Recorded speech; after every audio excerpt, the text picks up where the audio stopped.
52,000 levels of the Sensex sustain? This is a very important question that all of us as investors are asking today. Macroeconomic factors, both global and local, are surely important factors for us to consider while investing in equity and equity mutual funds. I had a chat with Chintan Haria of Prudential ICICI AMC recently about what would be some of the important macroeconomic factors that influence our equity investments.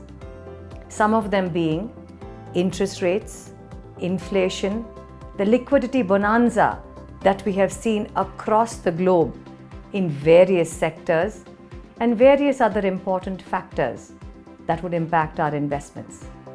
One of the reasons we have chosen ICICI Prudential AMC is because of sustainable returns in their equity mutual funds. And therefore, let's now hear Chintan. Clearly, over the last 12 months, if we see, the world has changed compared to the last 12 years. The US central bank was $1 trillion in 2008 in terms of its balance sheet size. In 2020, that $1 trillion became $4 trillion. Total in 12 years, the increase was $3 trillion. In the last 12 months alone, the US central bank has printed another $3.5 trillion and the balance sheet size has gone to $7.5 trillion. Why this is important is because whatever happens in the monetary system in US ultimately impacts all of us in terms of the financial markets globally as well as in India. Equity inflows in the last 12 months in the global equity markets, the global inflows, touched $800 billion. This is more than the total of equity inflows in the last 20 years. So we can imagine the kind of shift that has happened from debt to equity globally. This liquidity infusion by US government in the last 12 months has obviously caused all asset classes to go up. While some people say that this liquidity infusion happened in 2008 as well, what is the difference? And that's where the big change in the world has happened in the last 12 months and likely to impact us for the next 3 years. In 2008, when the global financial crisis broke out after the US housing bubble, there were huge holes in the banking balance sheets in the US. So whatever money got printed after the financial crisis in 2008 went into filling the holes of the banks. It actually never came in the hands of people. So it did not have any inflationary impact as goods and services demand did not go up because it was actually trying to fill a hole. In 2020, when the pandemic broke out, which was a health crisis, not a financial crisis, the impact or the steroid of liquidity was to ensure that economic impact does not happen from a health hazard. And unlike in 2008, where the money went in the hands of banks, this time the money went in the hands of people. So just by way of example, in the US in the last 12 months, the loss of income in the middle and lower income group was about $487 billion, let's say $500 billion, versus a $500 billion loss of income in that bracket. The US government through the US Federal Reserve gave in $1.5 trillion in their hand. Now, typically, if I lose $500 billion and I get $1.5 trillion, especially at the lower end of the bracket, they are going to demand more goods and services. That is reflective of higher prices in wheat, maize, corn, soya, etc., which is essentially basic food items. So agri-inflation is going up globally, and the infrastructure spending, we've already seen a $1.9 trillion stimulus in infrastructure happening in US. That is also causing a big future demand in aluminium, zinc, copper, steel. So money printed ultimately has to lead somewhere, and in the hands of people, it leads to a consumption boom, which is reflective of all goods and services prices going up. In US, of course, the wages are also going up. So effectively, if you see, it is upliftment of prices of goods and services, which is essentially inflation. And this has caused the equity markets also to do well because the expected profitability of companies is going to go up both in US and India.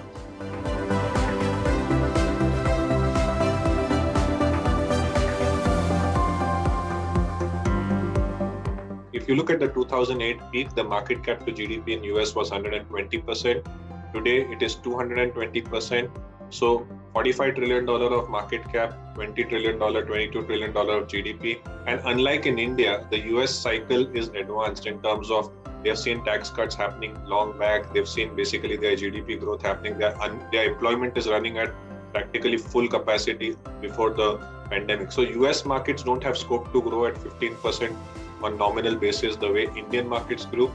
And hence US market cap to GDP at 220 to 230% is probably not sustainable in the long run. Indian part, if I see, we are at about 110% market cap to GDP.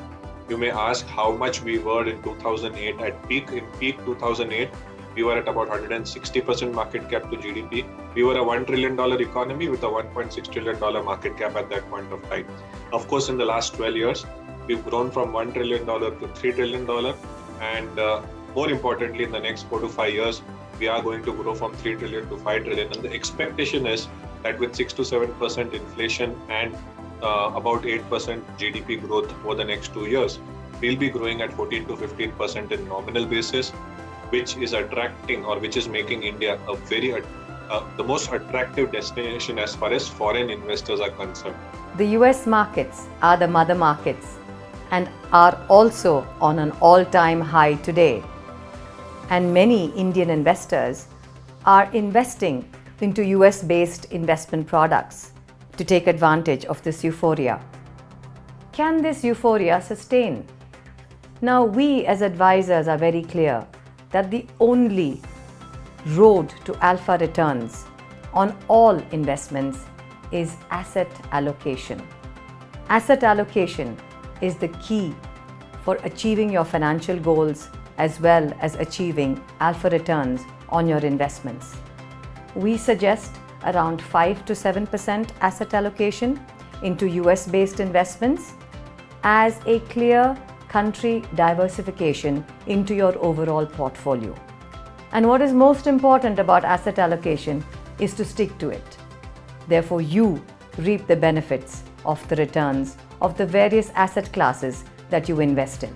Let's step back and see in the last 8 years, globally, interest rates have come down every year. And in most countries, at least in Europe and some countries, even Canada, etc., the interest rates are so low that most people want to move towards equities. That is how globally it is. Today, if I give you numbers, close to $13 trillion of global sovereign bonds are in negative interest rates. So think of it this way, pension industry has so much money. The US pension industry today is $30 trillion, 10 times the size of India. And then there is Japan, which is $5 trillion, UK, which is about $4 trillion. And so all these pensioners or all this pension money, so to say, has to go somewhere. And in the last 8 years, they've made a lot of money in interest rates coming down. They are predominantly in global bonds. And this global bonds or the bond market, with inflation going up, there is always a fear of bonds losing. And hence these pension funds are moving little from bonds to equity. And that means that the equity markets are getting supportive. We are seeing that trend in India as well, right? Where quality debt or let's say high quality debt or fixed income or let's say return on debt has come down so much. We were in an 8-9% fixed deposit scenario. We come down to probably 5, 5.5, 6. Post-tax that leaves people with probably 3, 2.5 to 3.5, depending on which tax bracket you are in. So the interest rates in India have also come down while inflation is going up. So we are again in a scenario wherein equity markets have to be an allocation which will help you create wealth. Otherwise, you always run the risk of losing out on purchasing power because of higher inflation and lower yield. In other words, there is negative interest rates or negative yield on if you adjust for the inflation. In India, interest rates are at one of the lowest levels at all times, even lower than GDP rates and inflation. And many investors are turning towards equity for better returns. And primarily, this fall in interest rates has been a key driver for many investors to shift the asset class of investment from debt to equity. Therefore, interest rates are a very important macro factor that will influence our investment decisions. India's $6 trillion savings has only 6% in equity, we still have a long way to go, especially if we look at US, which today is where it is because 40% of US savings is in equity. So there's a long way to go.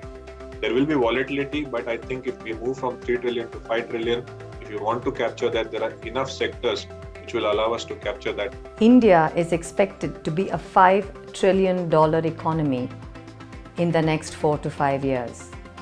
And for us to take advantage of this India growth story, we must think long term while investing in equity. We can never think short term or below a time horizon of 5 years while we invest in equity. We must always have a 5 to 15-year time horizon while investing in the equity markets to also take part in the India growth story becoming a $5 trillion economy.